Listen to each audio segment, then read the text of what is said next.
Shalom, saudara-saudara semua. Tahukah Anda bahwa kita sedang berperang? Bukan satu peperangan yang fizikal, tetapi satu peperangan rohani.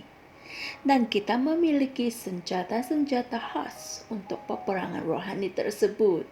Dengan itu, Pastor Chris berkongsikan message mengenai senjata-senjata peperangan kita. Haleluya.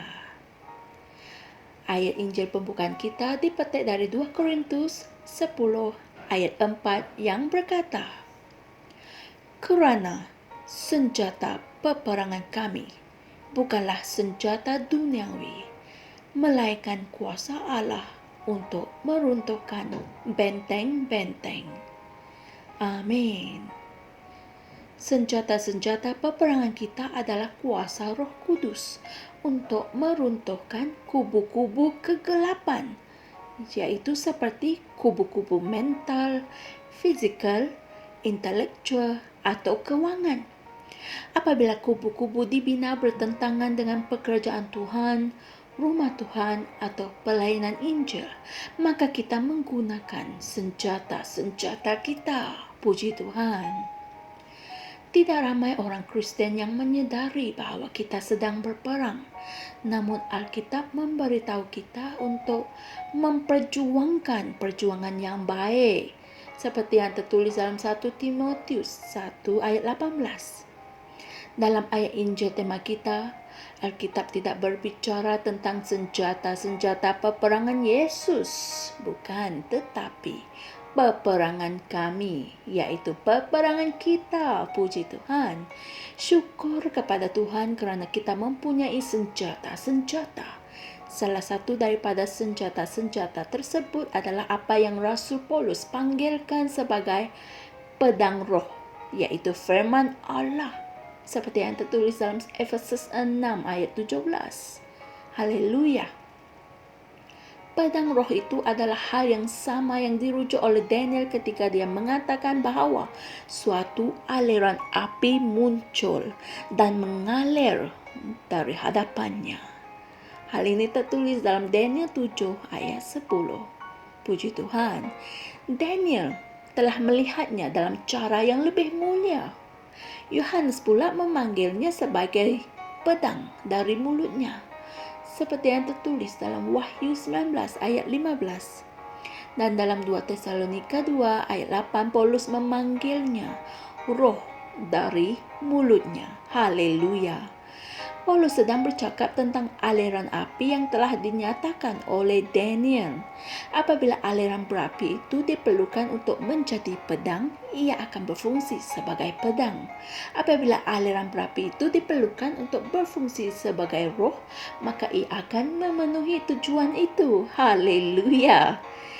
Tuhan kita memimpin anak-anaknya dalam peperangan menuju kemenangan. Baca Keluaran 15 ayat 3, Keluaran 14 ayat 14, Mazmur 24 ayat 8 dan Wahyu 19 ayat 11. Haleluya. Ada para pahlawan malaikat yang telah ditugaskan oleh Tuhan bagi pihak kita. Amin. Oleh itu, kita pasti menang dalam semua peperangan. Haleluya. Dalam kehidupanmu, jangan takut akan apa-apa. Gunakanlah pedang roh, gunakanlah nama Yesus. Firman menyatakan bahawa kita telah mengalahkan semua roh antikristus. Amin. Kuasa kegelapan berada di bawah kaki kita. Haleluya. Dalam Kristus Yesus, kita sudah mengalahkan dunia. Amin. Dalam setiap situasi, kamu boleh mengisytiharkan, "Aku lebih daripada orang yang menang. Dia yang ada di dalam aku lebih besar daripada dia yang ada di dalam dunia." Haleluya. Ketika kita menggunakan senjata-senjata kita melalui Roh Kudus, kita akan menang pada setiap masa. Puji Tuhan. Saudara-saudari semua, mari kita sama-sama berdoa. Aku berdoa untuk ramai orang di seluruh dunia hari ini yang diselubungi oleh perasaan ketakutan, kekalahan, dan kegagalan. Aku mengisytiharkan pembebasan bagi mereka dan mengesahkan bahwa firman Tuhan menguasai pemikiran mereka dan menang dalam kehidupan mereka. Dalam nama Yesus. Amin. Untuk renungan tambahan, sila renungkan dan selidiki ayat-ayat Injil berikut, yaitu Yeremia 1 ayat 10 dan Zakaria 4 ayat 6 hingga 7. Haleluya! Mesej hari ini membolehkan kita tahu bahawa senjata peperangan rohani kita adalah pedang roh, yaitu firman Tuhan. Dengan firman Tuhan, kita akan sentiasa mencapai kemenangan, kerana itulah yang dikatakan oleh firman. Amin. Sungguh hebat mesej yang dikongsikan oleh Pastor Chris hari ini. Dalam setiap situasi, kamu harus sentiasa mengisytiharkan apa yang firman telah katakan mengenai diri kamu dan apa yang firman telah lakukan untuk kamu. Kerana dengan pengakuanmu, firman itu boleh berfungsi sebagai pedang atau roh untuk memenuhi kata-kata kamu. Puji Tuhan. Jumpa lagi esok semua. Tuhan berkati.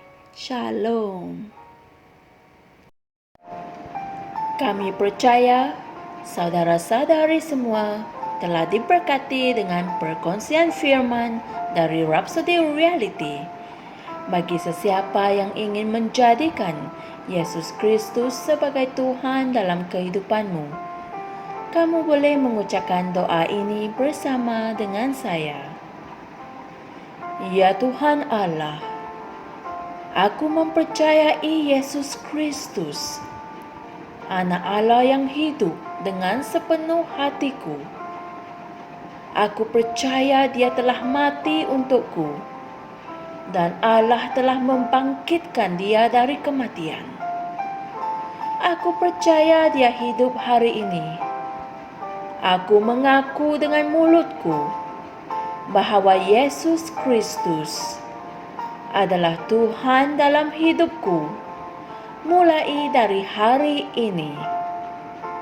Melalui Dia dan di dalam nama-Nya, aku mempunyai kehidupan yang kekal. Aku telah dilahirkan semula. Terima kasih Allah kerana menyelamatkan jiwaku. Aku sekarang adalah anak Allah. Haleluya. Tahniah, sekarang kamu telah menjadi anak Allah. Untuk apa-apa sebarang pertanyaan atau untuk mendapatkan lebih banyak maklumat mengenai bagaimana untuk bertumbuh sebagai seorang Kristian, anda semua boleh hantar mesej di akaun Facebook kami atau email kami di tni.msia@gmail.com. Sekali lagi, tni.msia@gmail.com. Tuhan berkati Anda semua.